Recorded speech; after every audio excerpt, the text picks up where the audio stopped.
Aiboan, Vanakkam, Assalamu alaikum, of course, and a very good evening. On behalf of AmCham Sri Lanka, welcome to this, the sixth in our exclusive series of Premier Talks. As you know, over the past few months, AmCham has created and curated a series of such online discussions on a myriad topics which are of immediate and relevant impact to you and your businesses.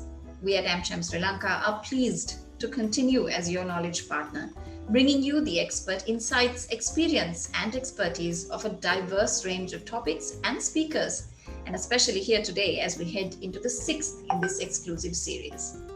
The AmCham SL Premier Series, of course, is a series of inspirational and thought-provoking, insightful presentations from global influencers and thought leaders. And today, gracing the AmCham virtual studios is none other than one of India's top most influential women in media marketing and advertising, Lulu Raghavan.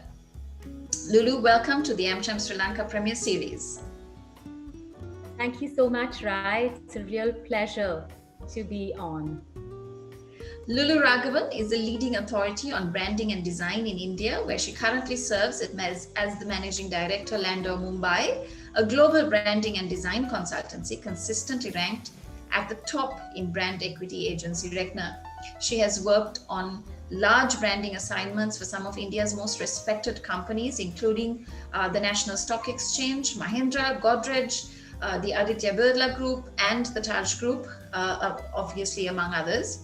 And with industry-wide leadership recognition, she was invited, in fact, to judge the Cannes Lions Design Awards in 2018 and served also on the Young Lions jury in 2018.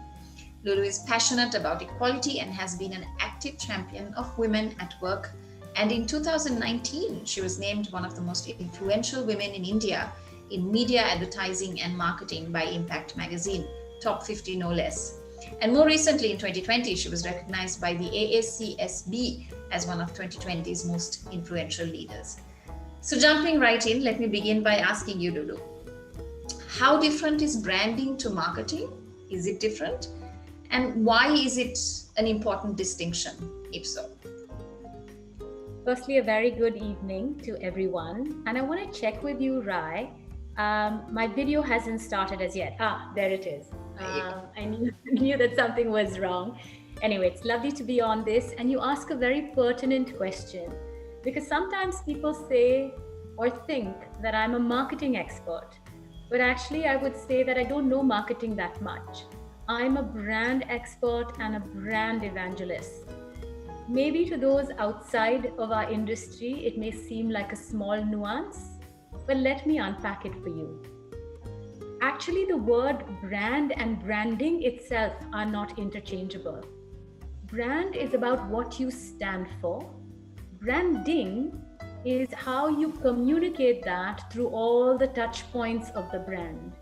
So we like to think of brand as story, the story that you're telling the world about yourself, and branding as signals that you send out to communicate that to your audiences. So then where is marketing? Marketing is activities. It's all the activities very strategically tied together that you do in order to communicate what your brand stands for in the minds of your desired target audience. So brand, branding, marketing. I hope I've clarified that for you.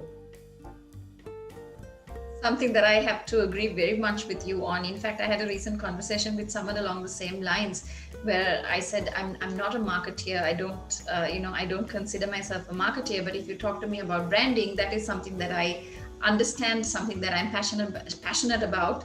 And as you said, I think sometimes there's this sort of conflux when it comes to sales, marketing, branding, public relations. They all get put in the same basket, whereas actually if you really want to get somewhere, you need to differentiate and do what needs to be done to differentiate.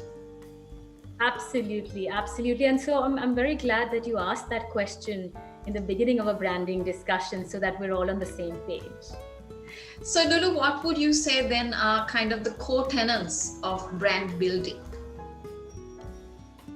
If I had to put it all on one page, the framework that I like the best is one used by Brand Asset Valuator Group, the BAV Group, a part of WPP, our parent company. And in fact, in the 1980s, Landor, where this whole framework was born, actually, and that's our company, Landor and Fitch, really pioneered this thinking about the tenets of branding. There are four. There's differentiation, so how different you are from other competitors in your field. Relevance, how you connect with your audiences in the most relevant way. Esteem, how well regarded your product service is in the eyes of your audience. And then knowledge, how much do they know, not just at a surface level, but in depth about all of your products and services.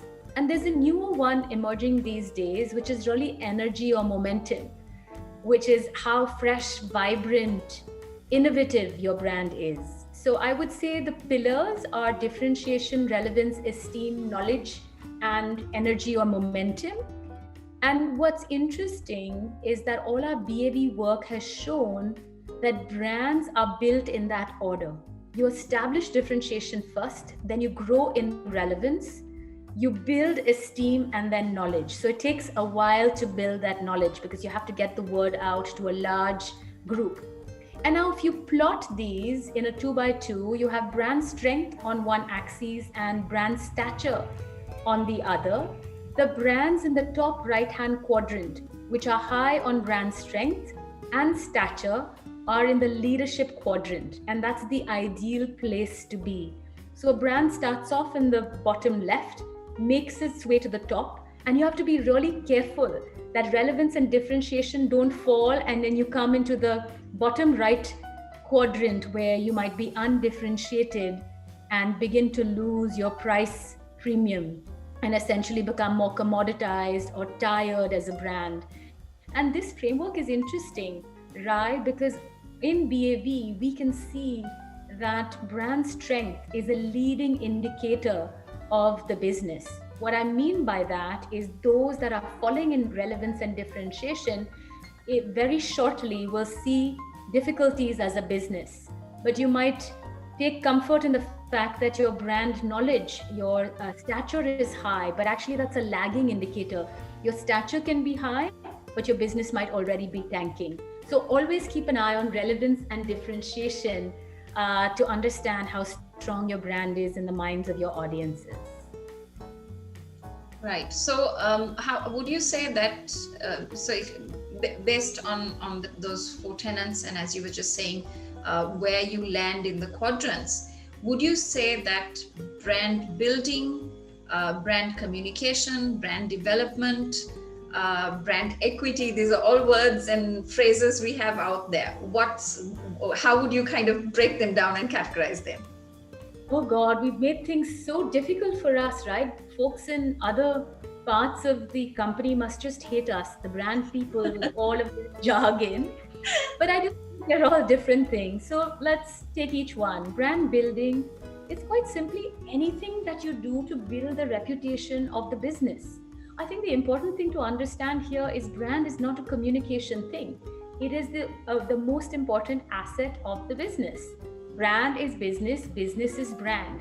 So brand building is actually anything that you do to the business. So whether you're buying a new company, the way you treat your employees, how much you charge, the payment terms that you give to your vendors, all of these elements impact your reputation. And if you do it well, you're building your brand. So all of that is actually brand building. Of course, in the traditional sense, marketing, advertising, brand building activities would be called brand building. So that's brand building. Brand communication, any media. So it could be your own media or rented media. It could be offline or online. Any media that you use to put out a message about who you are, what you stand for, in my mind, is brand communication. Then you talked about brand development. It's really, in my mind, a strategic plan for how you develop the brand over a short, mid-term, and longer-term period. That is brand development, the strategic way in which you might shift perceptions or arrive at a desired image for the brand. And then you have brand equity. Brand equity is extremely important because it's directly connected to the value of the brand and the value of the brand to the enterprise. And equity is nothing but how you are perceived in the minds of your audiences. And so in particular categories, the higher associations you have with the drivers of that category, the salience of the brand, all of that inform the equity that you have, which allows incredible opportunities for the business. It allows you to get into newer products better. It might even allow you more opportunities to engage with your consumers because of the strength of the relationship that you have. So that basically brings us to kind of a catchphrase in this conversation. A great brand is like money in the bank. Tell us more about this. Yeah, I really love that phrase, Rai, because I don't think businesses, entrepreneurs see brand as an asset and see it as incredibly valuable.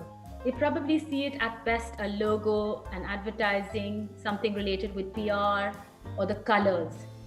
Actually, it's a financial asset. If you go to brandz.com right now, it is managed and tracked by Kantar, a sister company. You will see how the index of strong brands outperforms the S&P 500. What does that mean? It means that when times are good, strong brands actually grow faster than the index. And what's really interesting, if you look at the pattern, you look at 2008-9 when the Lehman crash happened, or you look even at COVID, you'll see a dip, but the index of strong brands falls less than the market index. And when things start to pick up, the acceleration is much faster. So you can infer that that really is the value of the brand, that the incredible equity that the brand has really allows you to propel. So it protects you in hard times and it propels you in good times. Incredibly powerful asset, so brand strength and brand equity very much connected to the business. Absolutely. So that actually kind of ties in very smoothly to the next question that I have for you, which is, given, like you mentioned, the 2008 global financial crisis and then the current global economic climate with COVID-19, something that we see constantly is that the first of the budgets to get cut in any organization is related to marketing and communications. As a brand guru, as a brand evangelist, what's your take on this and what advice would you have for companies? I think it's extremely short-sighted to cut marketing and advertising budgets in tough times. Like I said, your brand is your asset and you have to invest in your assets. Actually, if you look at what research has shown us, especially in the US where they track all of these things very, very diligently, during the Great Depression, there's an example of Post versus Kellogg's. You know the cereal, right? So yes. Post was leader, but during the Great Depression, Kellogg's invested heavily in its brand, and coming out of the recession, Kellogg's became much stronger. Cut to the 1970s, there's an example of Volkswagen versus Toyota. Again, Volkswagen put the brakes on investing in marketing and advertising. Toyota invested and got ahead. Cut to the 1990s and the QSRs, McDonald's took its foot off the pedal. Taco Bell and Pizza Hut invested heavily and got a lead. And then there's a wonderful example in 2000 of how Amazon, despite the Silicon Valley crash, continued to invest in new products like the Kindle and more innovations. And we all know where Amazon is today. So the key lesson here is that during tough times, the companies that invest in marketing, in R&D, and in innovation will really see the returns. So it's short-sighted to cut it. Your brand is an asset. It's a key asset that you have to continue to invest in good times and in bad, especially in bad times. Absolutely. Talking about innovation, Lulu, what would you say?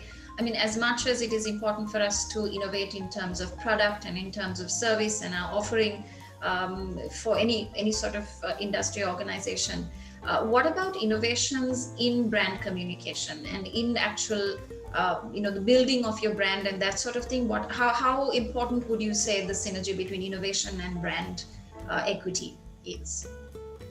I like to think of it as a virtuous cycle of brand building where innovation makes the brand stronger and a stronger brand will fuel innovation. There are plenty of examples of this happening. It's really about keeping your brand fresh.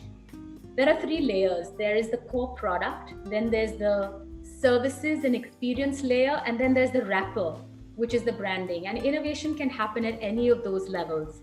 It could happen at the core product level itself, right? So if you look at, some of the furniture makers today, post-COVID, the kinds of things that they were coming out with in terms of furniture for the home, etc., that was core product innovation. Then you have a service or an experience layer. So for example, Lululemon, an athleisure brand in Canada, started recognizing that consumers and their community was experiencing so much anxiety. And so if you go on the Lululemon website, there are so many meditation videos that are available. And that's an experience innovation where they're drawing their consumers in by having created experience. And then of course you have the traditional branding or marketing or packaging layer that people are innovating in and keeping fresh. And that, packaging redesign, innovative use of social media, being on new channels like Clubhouse. The brands that keep the freshness and the energy are constantly doing innovations in marketing. So innovation makes your brand stronger. A stronger brand means that you have to continue to innovate, and it needs to be across these three dimensions of the core product, the surround service / thinking about it as a holistic experience. And then of course there's the wrapper of branding and marketing that really makes you stand out in the sea of sameness. Absolutely. So innovation is an absolute essential, I guess, however you look at it in whatever industry, and especially when it comes to the message. Yeah. I think Andy Grove said it well when he said innovate or die. Absolutely. So actually we have a question from the audience that's already come in, and yes, please do post your questions into the Q&A box. Lulu would be more than happy to take them up. As she's indicated to me before that, we're looking at making this a very interactive session where we can have all the insights and expertise. You are, after all, being being spoken to, or being a part, or spending your evening with one of India's top 50 influential women in media, advertising and marketing. So do take best use of this opportunity. So Giri is asking, Lulu, what is the life cycle of a good brand, or lifetime of a good brand, assuming that the brand is managed as it should be? Would you say, for example, be able to share a couple of examples of brands from the 50s or 60s which are still relevant today? Yeah, I'm just writing these down so I don't forget as I go through. Great question, Giri. Thank you for that. I'd love to say that, it's perpetuity. A brand is an asset. If you protect it, you continue to build it, you can really nurture it for a long time. So there should not be an end date to the brand. Coca-Cola is a brand that's been managed extremely well. The brand governance is extremely strong. So from its identity to its colors to the way in which the brand is protected is phenomenal. It continued to, evolve, but stand for something over such a long period of time across so many different cultures. I think it's a fabulous example. Another one from automotive, I'd say, is Volvo. Volvo from the 1950s, 60s, I don't know exactly when Volvo came into being, but it's been around forever, has stood for safety, but they've always taken safety to the next level. So it's not safety in the way we thought about safety in the 1950s, but today it's about AI-driven safety. They've used that concept of standing for something, but never standing still. Brilliant example. Another one could be Lux or Nivea from the personal care world. These are brands that have endured as well over a long period of time. And the lessons from the rule book are continuing to stay relevant, being differentiated, and building upon your esteem and knowledge. So making sure that you do everything to remain in that leadership quadrant, and you're keeping an eye out for changes in the environment, changes in the consumer, and staying close to the consumer while being differentiated. I think that's really the rule book, to stay on forever and ever. And of course, that means that it is possible to stay on forever and ever. It just depends how smartly you manage your brand. Of course, and it's not just the brand, it's intricately, related to the business. Many times you have a very strong brand, but a very weak business. For example, Air India. It's a polarizing brand, but it has a lot of strength, but the business is not strong at all. And the business fall down could bring the airline down. Similarly for Kingfisher Airlines, it was a fantastic brand, which was superbly managed. But mismanagement on the business side brought the brand down. So it's not just about the brand. The brand and the business, it's very synergistic. The brand impacts the business impacts the brand. Right, okay. So there's another question that sort of maybe fits in to what we were just talking about.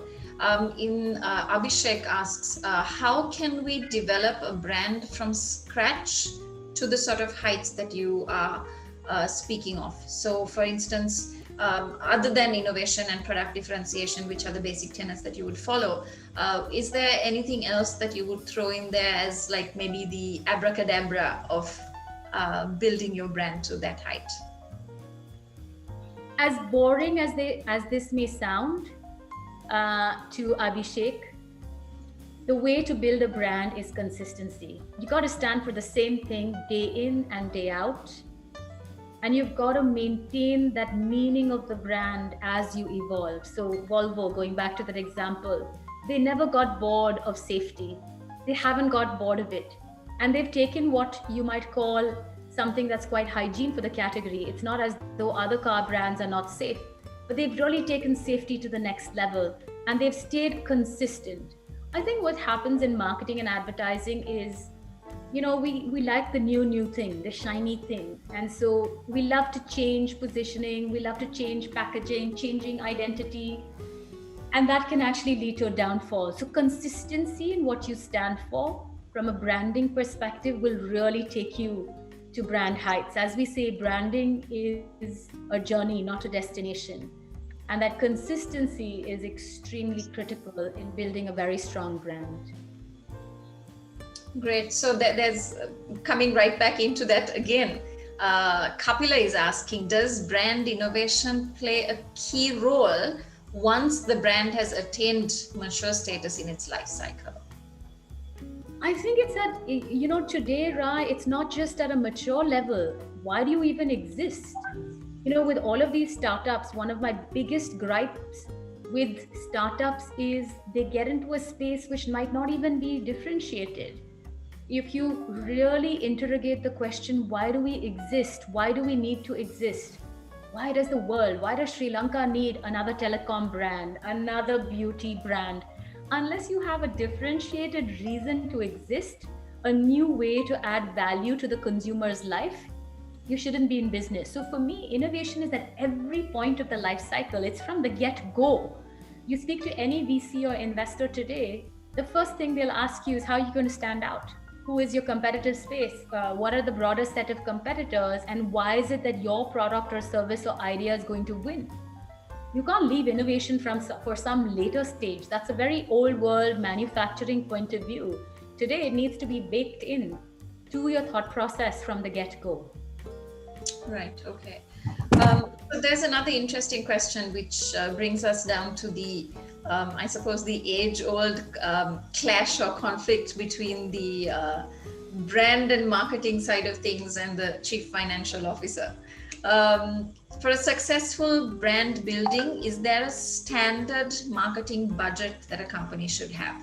I was told that it's about 8% of the company's revenue. What is your take on this? Is this correct? This question again from Kapila. So I don't know if Kapilan was there for the first part of the conversation. Branding is not the same as advertising and marketing. Branding is limitless. You're talking about A&M budgets, which differ from industry to industry. In luxury goods, it might be much higher. In B2B, it might be much lower. So there are different benchmarks for different industries. But branding is everything. Branding is how you speak to your employees. Branding is how you communicate with your partners. Branding is your website. Branding is not advertising. So I think you can't put a budget on branding. Actually, I would say that you have a lot of free opportunities to brand yourselves, and most people don't think about that. I think the biggest cop out is when people say, oh, I don't have a budget, so I can't invest in branding. That's the biggest fallacy. No, you can, because you can tell your story really well. You have so many points of own media, your PowerPoint presentations, your Zoom background, the way you speak, the way you tell your stories, your press releases. Everything is an opportunity for you to communicate your message to your audience. So that's actually a really interesting point, Lulu. I think one of the reasons that question keeps cropping up is like we were saying right at the start, the lack of differentiation in the understanding of branding versus marketing. Especially, I think here in Sri Lanka, to a great extent, branding happens through your marketing budget, and if you don't have anything left in your marketing budget for this tiny little unimportant sounding thing, it just doesn't happen. But as you said, everything you do and everything you say is a form of brand building. So I mean, even if it's little subliminal messages like the colors in what you the colors that you have around you in your office space or in whatever your communication is, I suppose it's that continuous association that builds the brand in your mind recall. Yeah Absolutely. I think it's a really good point. Great question. It's a reminder that there are so many opportunities that are under leveraged, which if we just opened our eyes and had a little bit more initiative, you could do a lot in branding.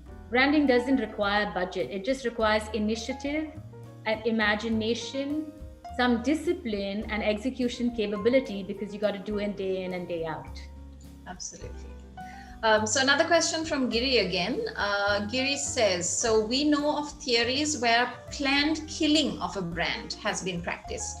Under what circumstances would you, being a brand sort of evangelist, under what circumstances would you suggest or recommend a planned shooting down of a brand? And Giri asks if you could possibly share some examples that would be relevant or irrelevant, as the word applies today, particularly in terms of more regional or local brands. Yeah, excellent question. I love the Q&A because it always makes me think and reach into the deep recesses of my knowledge to pull out some of the relevant examples. Killing of a brand should be the last resort because one has spent so much time and energy in building it up. You would get rid of a brand only if there is some toxic element related to it, there's a negative perception, or if the owner of the brand has changed and the brand has to be retired, or there's some negative perception and you want a fresh image, you want to start afresh. There could be also strategic reasons. It happens a lot in portfolio restructuring. So for example, when we worked with the Taj group of hotels, a brand that you're familiar with, when Deepa Harris was actually our client, we had moved to a brand architecture strategy where the Taj went from having one brand that was stretched from 2-star to 5-star to distinct brands in the portfolio. So there was Ginger, there was the Gateway Hotels, there was Vivanta by Taj, and there was Taj.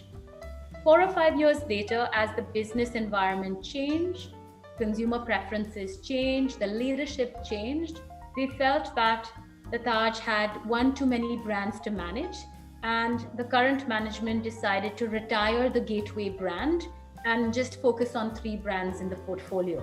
So that is a strategic reorganization of a brand. Several years ago, we worked with the SR Oil Company. SR Group had sold off SR Oil to investors, including Rosneft, a Russian company. And they really wanted to change SR, the name, because it had negative perceptions in the investor community. So that's the reason why SR Oil as a brand was retired or killed, if you will, and a new brand, Nayara Energy, was created. So if a brand is losing relevance or differentiation, you would do your best to actually invest in the brand and revitalize it and give it birth again. But there might be strategic reasons like a divestiture, a change in strategy, a new owner that might call for retiring the brand. I prefer to say sunsetting or retiring the brand in service of the new business strategy. The brand is always in the service of the business or the brands in the portfolio. So the business environment is changing, it's very dynamic. It means that your brands may undergo a change as well.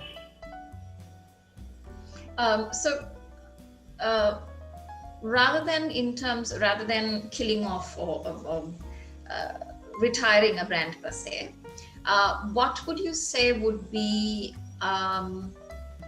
say a brand that has had to maybe suspend its functions or operations for a period of time, but still has very high recall, positive recall in the mind of consumers?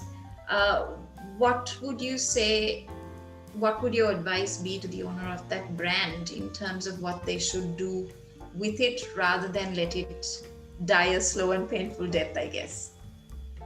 I mean, COVID is a good example, right? All of the hospitality players were sitting tight with strong brands and no business at all. Many times the restaurants as well. Some of them repurposed the staff and the teams to do either spa at home or delivery at home. Talking about the Taj Group, again, I know a lot about Indian brands. They invented or created Qmin, an innovative app, and all the restaurants were doing delivery at home in many cities.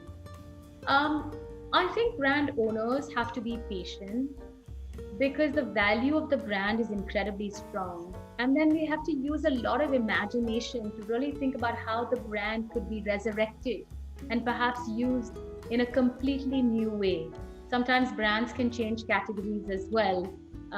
Brands have inherent strength, and people would try their best, entrepreneurs would try their best to see in what new avatars brands can be surfaced. One example I could think of is from the two-wheeler category. There was a brand called Chetak from the Bajaj Group, and Chetak had been retired a while ago. But when the company wanted to get into e-scooters, they brought back this brand, but in a very, very new avatar, in a very youthful, relevant avatar. But all these years, there was no business. They weren't doing scooters at all. They were only doing motorcycles.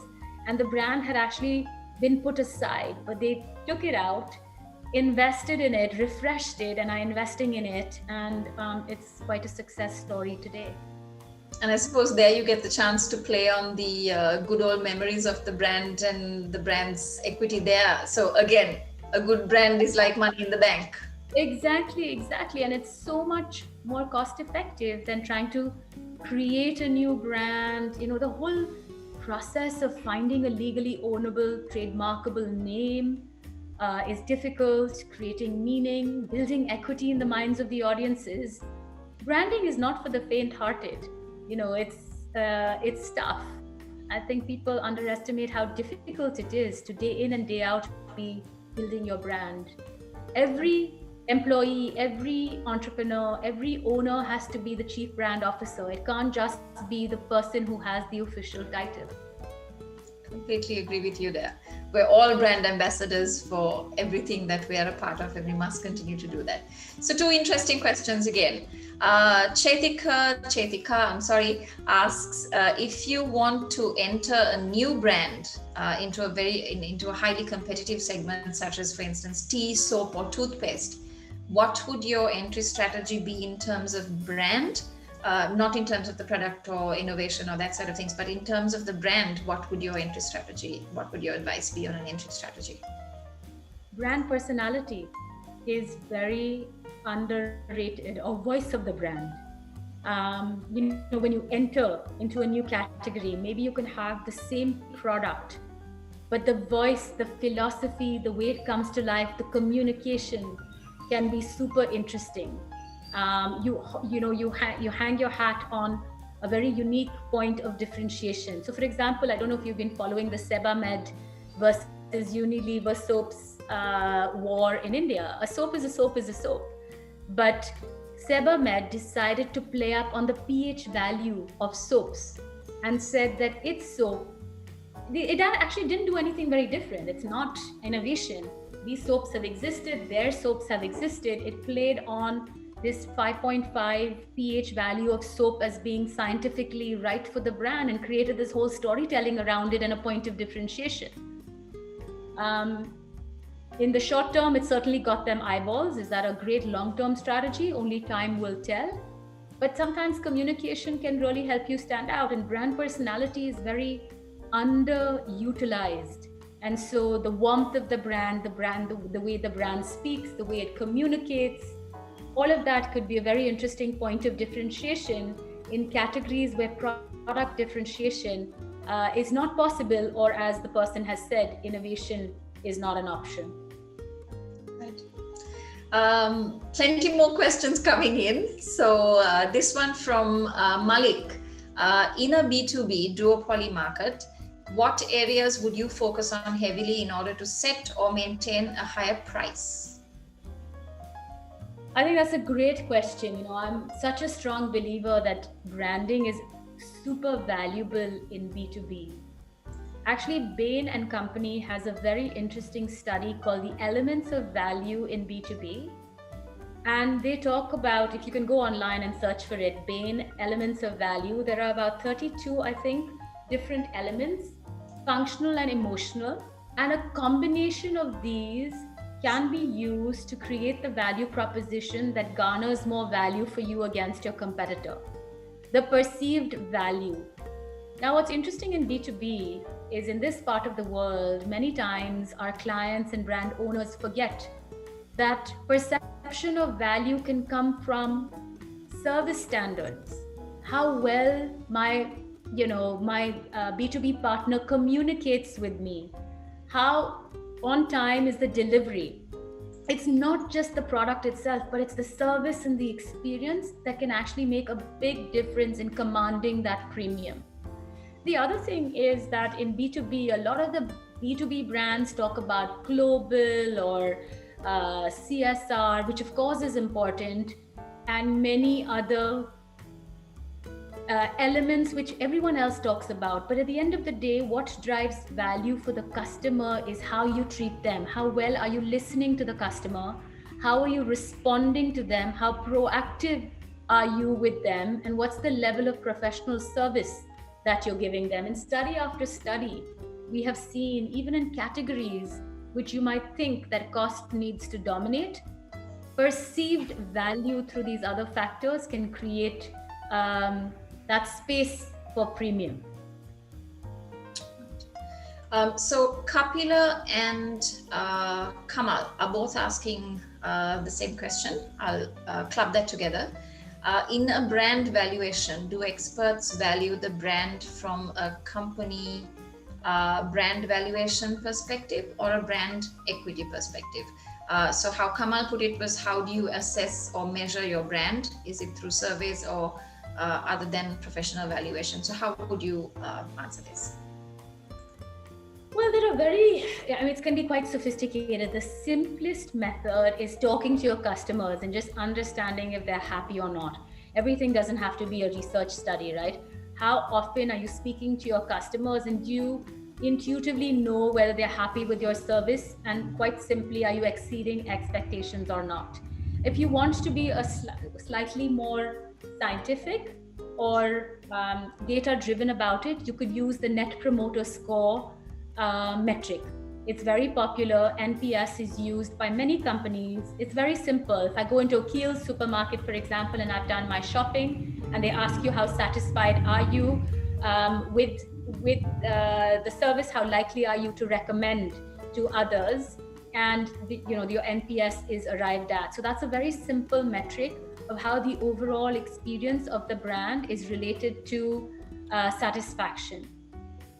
Equity can be measured through studies. Again, it would go back to differentiation, relevance, esteem, and knowledge, which are the metrics on which you would measure brand equity. And then the next level is really determining the valuation of the brand. And if you look at brand Z or interbrand or brand finance, all of these, there are various methodologies out there. What you should really be concentrating on is the methodology where the consumer's view of the brand perceptions and brand equity is a factor in determining the value. So to answer the other question, it's not the company's perspective, it's really driven by the customer's perception of the brand. So brand perception in the consumer or customer's eye should be driving the valuation of the brand. Right. A couple of more questions. We are at the 7:15 mark. So just a quick reminder, if you have more questions, do post them before we run out of time, because there are a few more there and I'm a little concerned that we will run out of time. At least then I can club them together. Takshila is asking, could you explain the relationship between, or the synergy rather, between brand and CVP versus CVP and USP? So customer value proposition, unique selling proposition, and the correlation with brand to that. Yeah, I think it's a good question. I would start with customer value proposition, right? For X, we are the Y that can only do Z. That's the simplest, X, Y, Z, customer value proposition. Extraction of that into two words or one word is what the brand stands for. So that's really the meaning or the essence of the brand, which should be differentiated. And so I think that you could think of either the customer value proposition indeed should be differentiated, because we're saying for X type of customers, we are the only provider who does Y, which gives them the benefit of Z. It's already baked in. So CVP and USP are interrelated. I would say the extraction of that into why we exist, the purpose, a few keywords is the construct of the brand. But if we had to put all of this jargon aside, at the core, what is it, that one or two words that you stand for that sets you apart from everyone else? That's really, at the end of the day, the value proposition. Whether it's customer value proposition, brand proposition, I think we overcomplicate it. It's what you stand for at the end of it all. I think that's the simplest. I've always loved that definition the most. What is brand? What is value proposition? It's what you stand for. And Rai, people struggle sometimes to articulate what is it that you stand for that's different and relevant. So true. So true, and so sadly true as well. And I think especially in times like this, when business is difficult, when economies are down and you're kind of forced to hustle constantly and your mind is constantly on the hustling, you tend to maybe allow branding and brand building and the communication of your story and your core value and principles to take a back step. So I guess both Lulu and I are here to kind of share with you the message that that is something you should not be doing. Okay, so on the topic of brand values, actually, Sanuri asks, how does a brand stay true to their values and not shout about their good work against a storm of exaggerated stories communicated by competitors through various means of media? This is a superb question, because you can't be too shy. You have to tell your story, because if you don't tell your story, nobody will know that you do it. But on the other hand, you shouldn't greenwash or brainwash in any way. So it's really a fine balance. And I think the best is to be very authentic in what you state, how you communicate. And this is where communications becomes extremely critical. How you present present yourself and your business on your website, on social media, where you could genuinely talk about the work that you do in a way that's very believable and is not propaganda.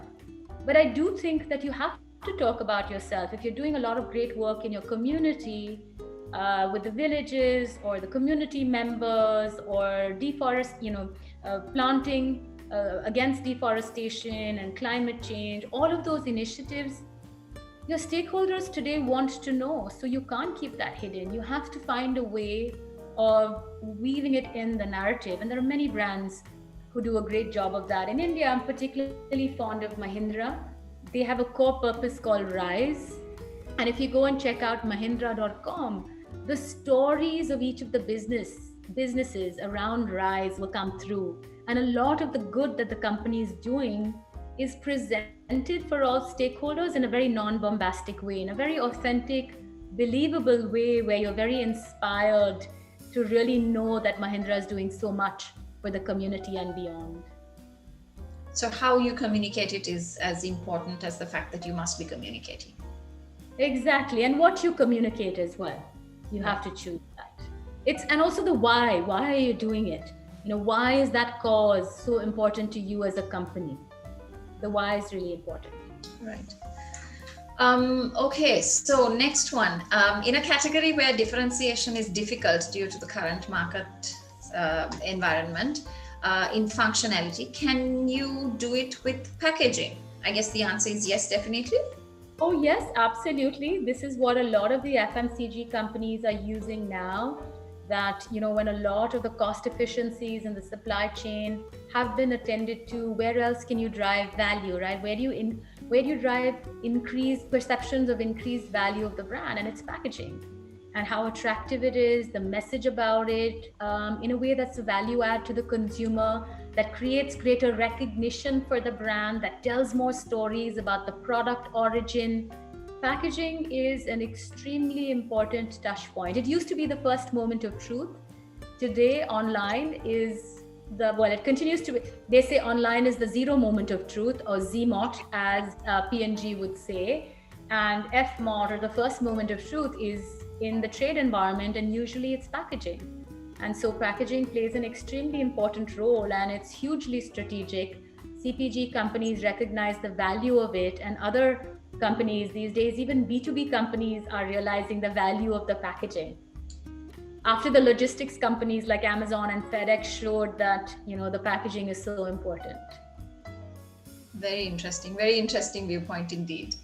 Okay, Malik is picking up off his last question, and he says, continuing on, speaking on duopoly B2B, if the customer is ultimately taking the call on SOV based on pricing, how would you change your brand strategy to stay competitive while not backing down on price?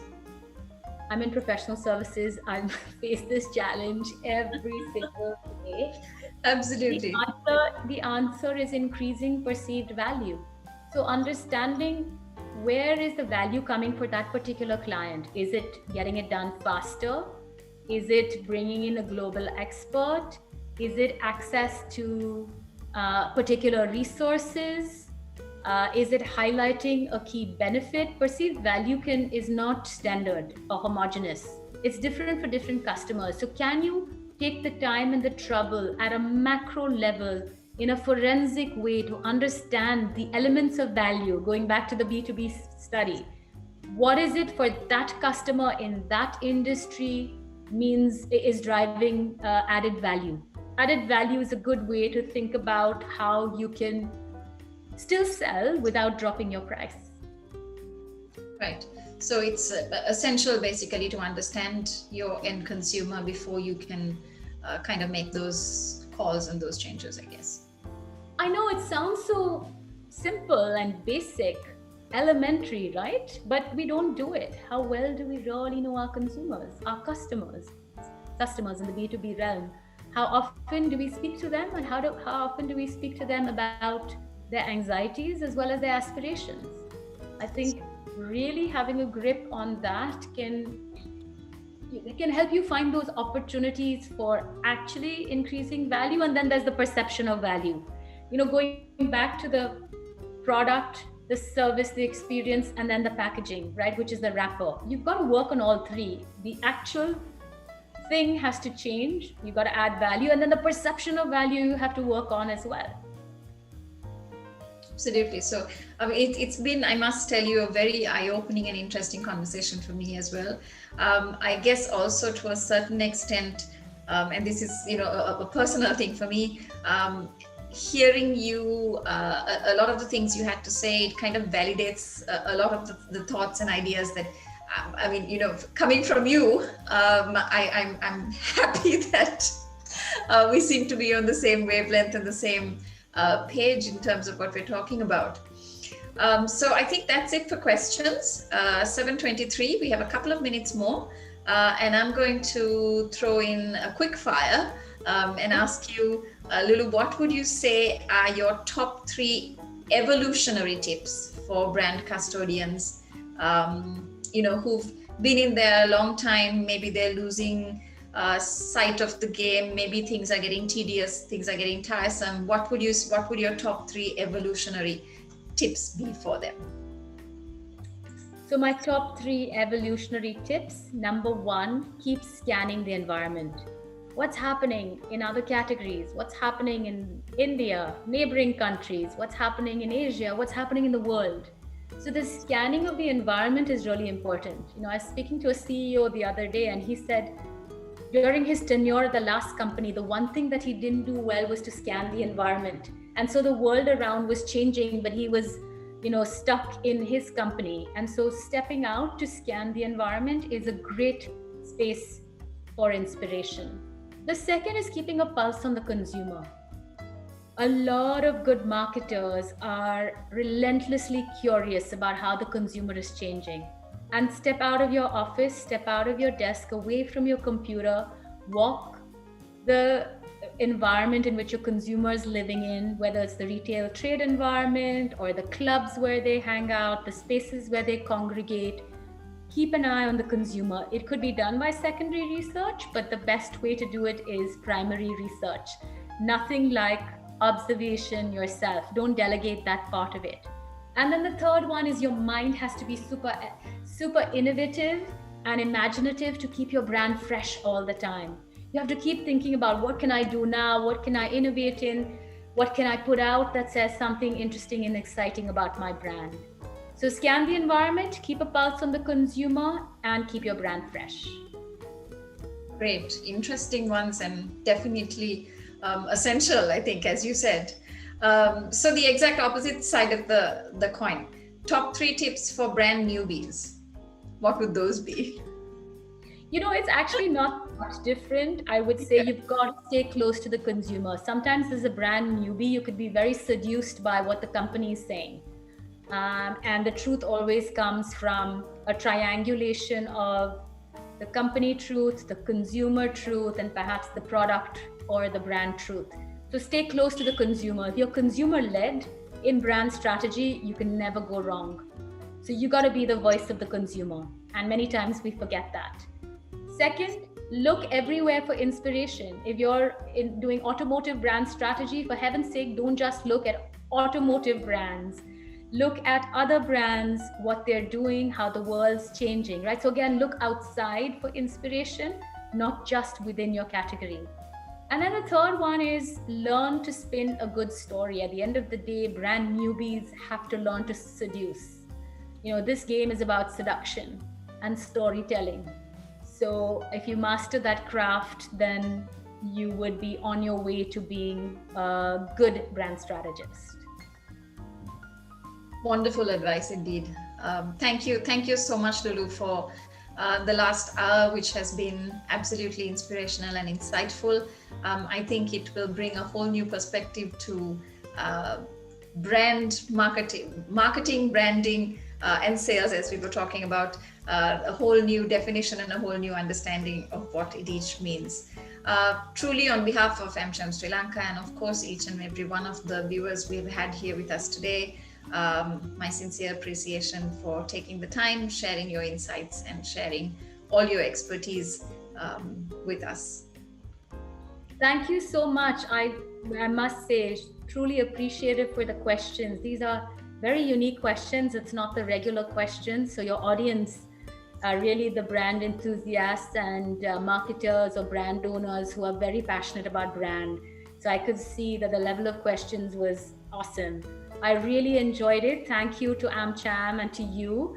I look forward to staying in touch. And if anyone wants to keep in touch with me, I have a website, luluraghavan.com, and I write a weekly newsletter on personal growth and development. And so if you want to subscribe, you can go on to luluraghavan.com and check it out. I look forward to staying in touch with you. I'm pretty active on LinkedIn and Instagram as well. So I love staying in touch with everybody who's interested in brands. So look forward to continuing the conversation on those channels. Brilliant. So Lulu, do share with us, share with me via email rather, the link or the URL for that, and I will share it with all our participants here as well. And there you go, ladies and gentlemen, that's branding. Thank you so much. Bye. Everyone. Thanks everybody. Have a great evening. Good night. God bless from AmCham Sri Lanka. Bye-bye.